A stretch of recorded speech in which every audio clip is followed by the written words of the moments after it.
Hello guys, welcome to football central. അങ്ങനെ Real Madrid സെവിലിനെ പൊട്ടിച്ച് അടുത്തൊരു വിജയം സ്വന്തമാക്കിയിട്ടുണ്ട്. അപ്പോൾ ബെല്ലിഹാമിന്റെ ഒരു ടോപ്പ് പെർഫോമൻസ് തന്നെയായിരുന്നു. ആളുടെ ഒരു ഗോൾ ഉണ്ടായിരുന്നു, ഒരു നല്ലൊരു ഹെഡർ ആയിരുന്നു എന്ന് പറയാം. ആള് എന്താ പറയാ, ആളുടെ ഫിസിക്കൊക്കെ വെച്ച് ആൾ ആ ഒരു ഹെഡർ ടീമിന് വേണ്ടി സ്കോർ ചെയ്തു എന്നുള്ളതാണ്. ഫസ്റ്റ് ഹാഫിൽ അത്യാവശ്യം നല്ല പെർഫോമൻസ് ആയിരുന്നു പുള്ളി ഓവറോൾ കാഴ്ചവെച്ചത്. നമുക്കറിയാം, ബെല്ലിഹാം ടോട്ടലായിട്ട് നന്നായിട്ട് തന്നെ കളിക്കുന്ന പ്ലെയർ ആണ്. റയൽ മാഡ്രിഡിന് ഒരു അസറ്റ് ആണെന്ന് തന്നെ പറയാം. അത്രയും ടോപ്പായിട്ടുള്ള പെർഫോമൻസ് ആയിരുന്നു ആളുടെ ഭാഗത്തു നിന്ന് ഉണ്ടായിരുന്നത്. അത് ഈ കളിയിൽ നിന്നല്ല, അല്ലാത്ത കളിയിൽ ഗോൾ സ്കോർ ചെയ്തില്ലെങ്കിൽ പോലും പുള്ളി ഗ്രൗണ്ടിൽ അത്യാവശ്യം നല്ല രീതിയിൽ തന്നെ ടീമിനെ ഹെൽപ്പ് ചെയ്യാറുണ്ടെന്നുള്ളതാണ്. അപ്പം അത്രയും ടോപ്പ് ക്ലാസ് പ്ലെയർ തന്നെയാണ്. അങ്ങനെ മാൻ ഓഫ് ദ മാച്ചും പുള്ളി തന്നെയാണ് സ്വന്തമാക്കിയത്.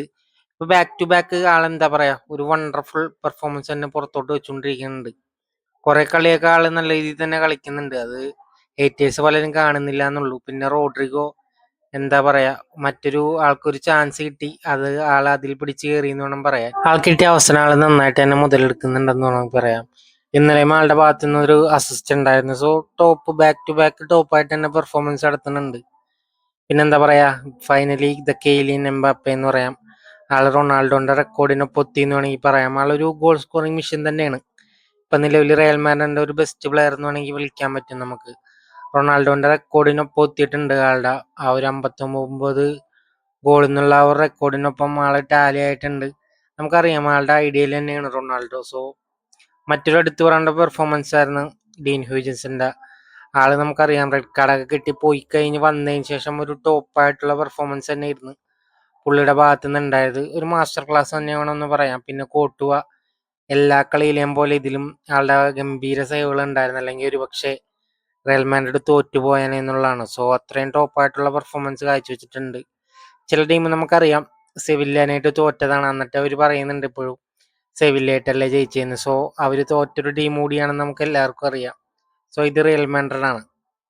അങ്ങനെ finally Liverpool back to winning days എന്ന് വേണമെങ്കിൽ പറയാം. സോ അവർ ടോട്ടനെ തന്നെ തോപ്പിച്ചിട്ടുണ്ടെന്ന് പറയാം. നമ്മൾ കണ്ടതാണ്, കുറെ മൂവ്മെന്റ്സ് ഉണ്ടായിരുന്ന ഒരു കളിയായിരുന്നു.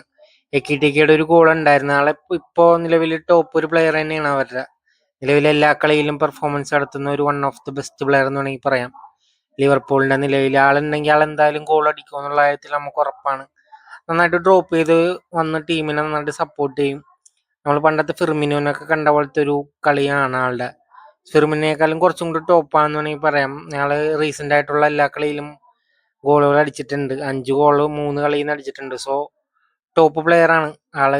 റീസെന്റ് ആയിട്ട് നടത്തിക്കൊണ്ടിരിക്കുന്ന പെർഫോമൻസ് എല്ലാം എന്താ പറയാ, ബെസ്റ്റ് ആണെന്ന് പറയാം. ഇക്കിട്ടിക്കയുടെ നല്ലൊരു പെർഫോമൻസ് ആള് നിലവിൽ ടീമിന് വേണ്ടി കാഴ്ചവെക്കുന്നുണ്ട്. എന്താ പറയാ, ഒരു നമ്മളാരും വിചാരിച്ചില്ല ഇത്രയും വലിയൊരു പേയ്മെന്റിന് വന്നപ്പോൾ ആള് ഇവിടെ സക്സസ് ആവും എന്നുള്ളത്. പിന്നെ അതുകൂടാതെ നമുക്കറിയാം ഇസാക്കിന്റെ ഒരു ഗോൾ ഫൈനലി വന്നിട്ടുണ്ട്. അതും ടോട്ടനം ആൾക്ക് ഇഷ്ടപ്പെട്ട ഒരു ഓപ്പോണൻസ് കൂടിയാണെന്ന് നമുക്കറിയാം. അല്ല, എടുത്തു പറയേണ്ട മറ്റൊന്ന് ആളുടെ ഫിനിഷിങ് തന്നെയാണ്. പിന്നെ വെഡ്സിന്റെ ആ ഒരു പാസ് ആളുടെ ഒരു വൺ ഓഫ് ദ ബെസ്റ്റ് എന്ന് വേണമെങ്കിൽ പറയാം. അതുപോലത്തെ ഒരു പെർഫോമൻസ് ആയിരുന്നു. ആൾ തന്നെയായിരുന്നു മാൻ ഓഫ് ദ മാച്ച്. ആൾ ഒരുപാട് ചാൻസുകൾ ക്രിയേറ്റ് ചെയ്യുന്നുണ്ട്, പക്ഷെ അത് ഫിനിഷ് ചെയ്യാൻ ലിവർപൂളിന് പറ്റുന്നില്ല എന്നുള്ളതാണ്. അതുകൊണ്ടാണ് ആൾ ഇവിടെ സക്സസ് അല്ലെന്ന് പലരും പറയുന്നത്. പക്ഷെ ആളുടെ കീപ്പേഴ്സും എല്ലാം ആള് ടീമിന് വേണ്ടി ചെയ്യുന്നുണ്ട്. ഇസാക്ക ആ ഒരു ഗോളോടെ നമുക്കറിയാം ഇഞ്ചുറി ആയി. സോ അത് എത്ര നാളത്തേക്കാണെന്ന് നമുക്കറിയില്ല. പിന്നെ ആ ഒരു ഗോൾ അടിച്ചത് റിച്ചാർലിസനാണ്. പിന്നെ 2-3 വേറെ ഫണ്ണി മൂവ്മെന്റ് ഉണ്ടായിരുന്നു. സാവി സിമൻസിന്റെ ആ ഒരു ഫൗള് വാൻഡേക്കിനെതിരെ, പിന്നെ റൊമേരോന്റെ ഫൗള് കൊനാറ്റക്കെതിരെ. സോ ഒരു രസകരമായിട്ടുള്ള ഒരു മാച്ച് തന്നെ ഇരുന്നത്.